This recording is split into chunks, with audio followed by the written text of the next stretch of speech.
দর্শক যারা আরো বেশি জিতলাম, কারণ আমরা অতিরিক্ত 10 মিনিট করে 20 মিনিট সময় খেলা উপভোগ করলাম এবং শেষ পর্যন্ত আমরা বুঝতে পারি নাই কে জিতবে।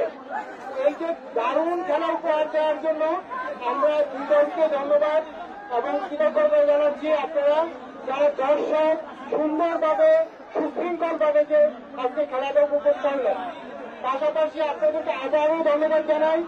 আগামী 7 তারিখ বৃহস্পতিবার আপনাদের জন্য যে প্রাণপ্রিয় খেলা ফুটবল, সেটার চূড়ান্ত ফাইনাল করা অনুষ্ঠিত হবে এবং আজকে আপনারা যেমন সুশৃঙ্খলতার পরিচয় দিলেন, যেমন আপনাদের রোহিঙ্গা কমিউনিটির সম্মান বৃদ্ধি করলেন, আশা করি আগামী দিন 7 তারিখে আপনাদের খেলার উপভোগ করবেন এবং এইভাবে শৃঙ্খলার মাধ্যমে আপনাদের সম্মান সমুদ্র ব্যাপারে আশাবাদ ব্যক্ত করে আজকে আপনাদের আবারও ধন্যবাদ জানিয়ে আমার বক্তব্য এখানে শেষ করলাম।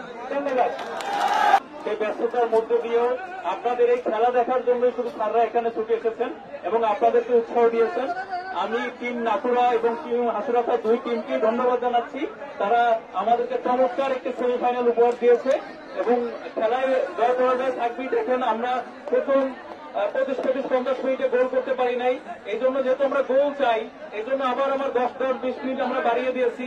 গতকালকে সেমিফাইনালে তাতেও গোল হয় নাই, আমাদের টাই ব্রেকে যেতে হয়েছে। তো আমরা দুই দলকে ধন্যবাদ জানাই। আপনারা খুব ভালো খেলা উপহার দিয়েছেন আমাদেরকে। আশা করছি আগামী 7 তারিখে যে আমাদের ফাইনাল খেলা, সেই ফাইনাল খেলাও এখন সুন্দর হবে।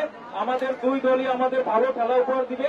আপনারা যেমন করে সুশৃঙ্খলভাবে বিভিন্ন ক্যাম্প থেকে আমাদের খেলা দেখতে এসেছেন, যাওয়ার সময় তারা সুন্দরভাবে এমন করে যাবেন।